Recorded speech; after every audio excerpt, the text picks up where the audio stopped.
یہ ان لوگوں کے لیے حکم ہے جو صاحب اختیار ہیں. مثلا معاشرے کی سطح پر اگر کوئی برائی ہے تو اس کو قوت سے اور طاقت سے روکنا یہ حکومت اور ریاست کا کام ہے. ہمارا کام اس کو ہاتھ سے روکنا اور قوت سے روکنا نہیں ہے، کیونکہ اگر آپ ہاتھ سے روکنا شروع کریں گے تو اس برائی سے بڑھ کر برائیاں پیدا ہونا شروع ہوں. یہ حکومت کا کام ہے. اسی طرح درجہ بدرجہ جس کو اختیار حاصل ہے اس کے لیے یہی حکم ہے کہ آپ گھر کے سربراہ ہیں تو آپ کو یہ اختیار حاصل ہے کہ آپ قوت سے برائی روک سکتے ہیں تو آپ روکیے. اسی طرح آپ کسی دکان کے، کارخانے کے، فیکٹری کے، کمپنی کے سربراہ ہیں تو وہاں پہ ہونے والی برائی کو ہاتھ سے روکنا یہ آپ کے اختیار میں ہے تو اس کو ہاتھ سے روکیں، قوت و طاقت سے روکیں اس کو. لیکن اگر کہیں ہاتھ سے روک نہیں سکتے یا روکنے کے نتیجے میں اس سے بڑی برائیاں پیدا ہونے کا اندیشہ ہے، آپس میں جھگڑے پیدا ہونے کا اندیشہ ہے اور لڑائی ہونے کا اندیشہ ہے، تو ایسی صورت میں پھر حکم یہ ہے کہ پھر زبان سے روکو.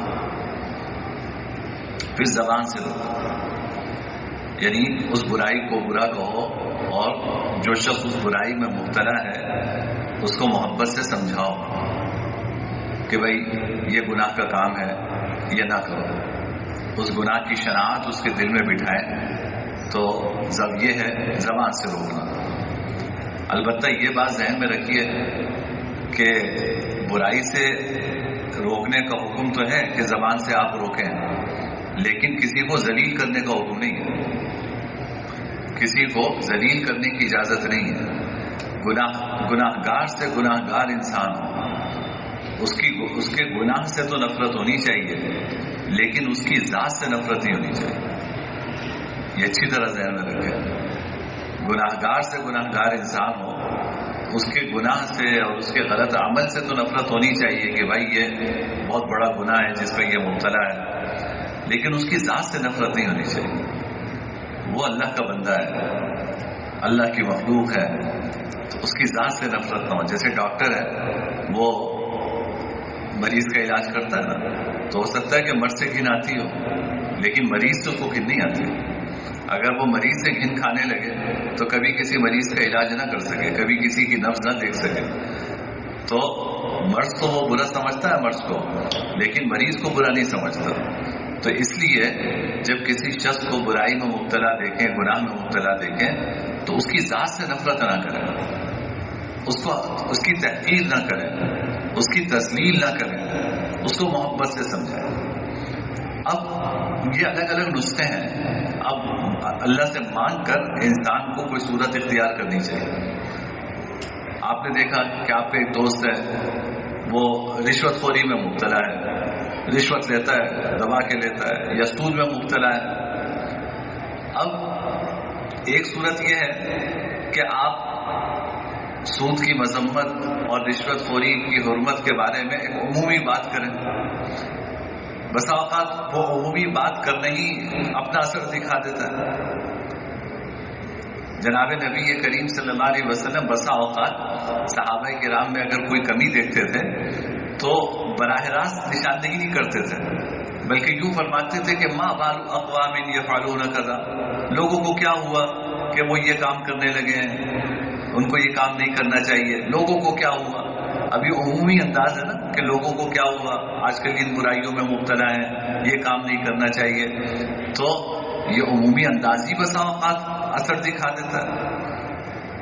یہ عمومی انداز میں آپ بات کریں تو جو شخص اس برائی میں مبتلا ہے اس کو خود ہی پتہ چل جائے گی اس برائی کی شناخت، اور انشاءاللہ وہ اس برائی سے رک جائے گا.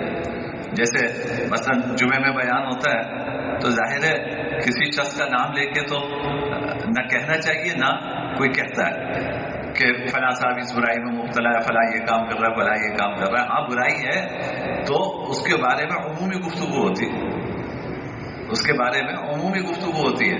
تو بھائی جو شخص اس برائی میں مبتلا ہے اللہ کرے کہ اس کی توجہ عام طور پہ اس طرف ہو جاتی ہے، وہ توبہ کر لیتا ہے، اللہ اس کو ہدایت عطا فرما دیتے ہیں. تو آپ نے امر بالمعروف اور نہی عن المنکر کا جو فریضہ ہے آپ نے وہ ادا کر دیا.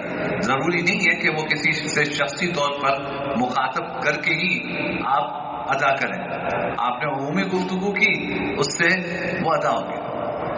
البتہ کبھی عمومی گفتگو جو ہے وہ کارگر نہیں ہوتی، تو پھر ذاتی طور پر محبت کے ساتھ مل کر اپنے بھائی کی خیرخواہی دل میں رکھ کر نشاندہی کرنی چاہیے کہ بھائی دیکھو یہ تم کام کرتے ہو، یہ بہت گناہ کا کام ہے، اس پر اتنی وعیدیں آئی ہیں، زندگی موت کا کوئی پتہ نہیں ہے، خود سوچو کہ اگر یہ گناہ کرتے کرتے دنیا سے چلے گئے تو اللہ کو کیا منہ دکھاؤ گے۔ محبت سے، پیار سے، حکمت کے ساتھ آپ اس کو سمجھائیں گے، انشاءاللہ آپ اپنا فرض بھی ادا کریں گے اور اللہ آپ کی برکت سے اس کو راہ راست پہ لے گا۔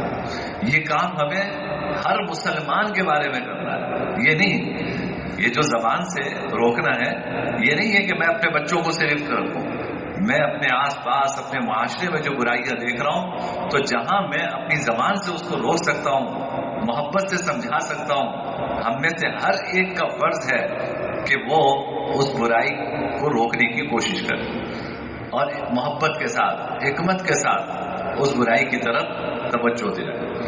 اچھی طرح ذہن میں رکھیں کہ یہ جو دین کی بات ہے یہ کوئی پتھر نہیں ہے کہ کسی کے منہ میں مار دیا، غصہ آیا، غصہ میں آ کے لوگ جس طرح تھپڑ مار دیتے ہیں، پتھر مار دیتے ہیں، تو آپ نے جو ہے یہ دین کی بات منہ میں مار دی۔ یہ انبیاء کرام علیہ الصلوۃ والسلام کا طرز عمل نہیں۔ قرآن کریم میں اللہ تعالیٰ فرماتے ہیں ادع الی ربک بالحکمۃ والموعظۃ الحسنہ، اپنے رب کی طرف آپ بلائیے حکمت کے ساتھ، نرمی کے ساتھ، اپنے رب کی طرف آپ بلائیے حکمت کے ساتھ، نرمی کے ساتھ۔ تو یہ حکمت اور نرمی کے ساتھ جب انسان جو ہے وہ کسی کو اس کی برائی کی طرف متوجہ کرتا ہے نا تو اس کا اثر ہوتا ہے۔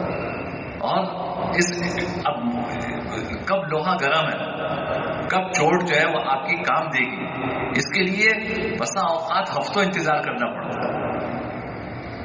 یہ نہیں ہوتا کہ آپ نے چلتے چلتے اس کا کندھا پکڑا کہ یار یہ تم کیا کر رہے ہو یار، یہ تو آپ نے کہہ دیا کیا وہ چھوڑ دے گا؟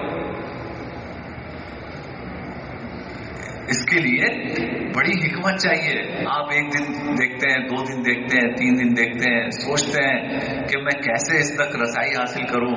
دیکھو نا، بات یہ ہے کہ ایک اجنبی آدمی کی بات دوسرا اجنبی آدمی اس پہ اتنا اثر نہیں لیتا، آپ اس تک اپنا لنک تلاش کرتے ہیں، اس تک لنک تلاش کرتے ہیں اور پھر وہ لنک تلاش کر کے اس سے انسیت پیدا کرتے ہیں۔ انسیت پیدا کرنے کے بعد اب جب جا کے آپ اس سے بات کرتے ہیں تو آپ کی بات جو ہے نا وہ اپنا اثر دکھاتی ہے، اپنا اثر دکھاتی ہے۔ تو اس لیے اگر ہاتھ سے نہیں روک سکتے، ہمیں اختیار نہیں ہے، تو زبان سے روکیں، اور زبان سے روکنے میں کسی کی تذلیل نہیں ہونی چاہیے، کسی کی تحقیر نہیں ہونی چاہیے۔ دیکھیں نا، میں سچی بات یہ ہے کہ بسا اوقات مسجد میں بھی ایسی چیز نظر آ رہی ہوتی ہے کہ بڑا غصہ آتا ہے کہ بھائی یہ کیا کر رہے ہیں لوگ، لیکن میں کوشش کرتا ہوں کہ کبھی میں کسی کا نام لے کے یا وقت پر کسی کو نہیں ٹوکتا، حتیٰ کہ اگر مجھے بات کرنی بھی ہوتی ہے تو میں اس نشست میں نہیں کرتا۔ میں نے ایک صاحب کو دیکھا کہ وہ جمعے کی نماز میں کندھے پھلانگ کے آئے دیر سے خطبے کے وقت آئے اور ایک کندھا پھلانگا، دوسرا پھلانگا، تیسرا پھلانگا، اور آ کے جو ہے وہ صف اول کی تلاشے بیٹھ گئے۔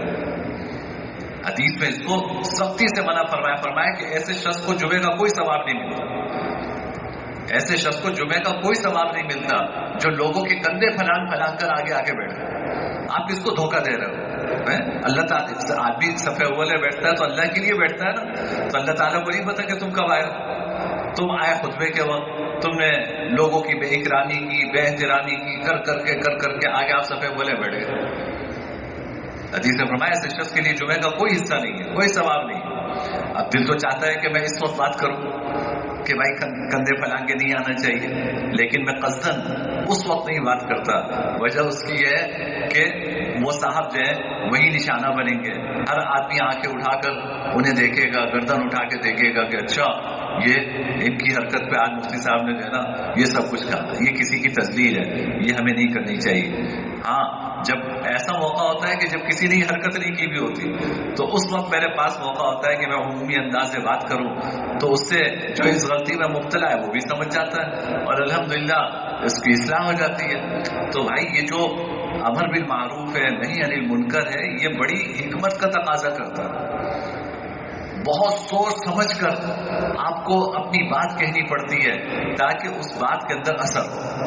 اگر آپ بے سوچے سمجھے راہ چلتے ہر آدمی کو ٹوکنا شروع کر دیں گے تو آپ کی بات کا کوئی اثر نہیں ہوگا، بلکہ لوگ آپ سے جو ہے وہ جہاں سے گزریں گے آپ لوگ راستہ کاٹ کر دوسرے راستے پہ چلے جائیں گے کہ بھائی یہ بزرگ آ رہے ہیں جو سراپا نصیحت ہیں، اب پکڑیں گے اور پھر کچھ فرمائیں گے، تو آپ کو دیکھ کے راستہ کاٹ لیں گے. تو اس طرح دین کی بات نہیں کہنی چاہیے کہ لوگ اکتا جائیں، لوگ اکتا جائیں. ابھی کل مجھ سے ایک صاحب نے وائس میسج پہ کہا کہ مفتی صاحب یہ جو آپ فجر کے بعد بیان کرتے ہیں نا پورے سال کیا کریں. تو میں نے ان کے سامنے ہاتھ جوڑا، میں نے کہا خدا کے واسطے بس اس سے یہ بولنا بہت خطرناک بات ہے، اتنا زیادہ نہیں بولنا چاہیے، میری مجبوری ہے، اللہ مجھے معاف فرمائے. رمضان میں بول لیتا ہوں، لیکن یہ بولنا بڑا خطرناک ہے، نہ جانے کب انسان کی زبان پھسل جائے اور کہاں سے انسان کس کھائی میں گر جائے.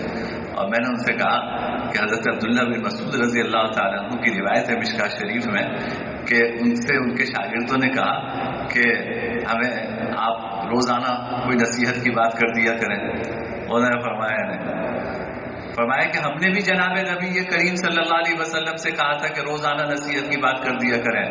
آپ نے فرمایا کہ نہیں، میں یہ نہیں چاہتا کہ تم دین کی بات سے اکتا جاؤ. یہ دیکھیے یہ حضور کا طرز ہے، میں یہ نہیں چاہتا کہ تم دین کی بات سے اکتا جاؤ. یہ دین کی بات ہے، یہ اللہ اس کے رسول کی بات ہے، یہ کوئی اپنے جذبات کا اظہار نہیں ہے، اس کو حکمت کے ساتھ پیش کرنا ہے. اس طرح لوگوں کو واعظ و نصیحت نہیں کرنی چاہیے کہ جس سے لوگ اکتاہٹ محسوس کریں.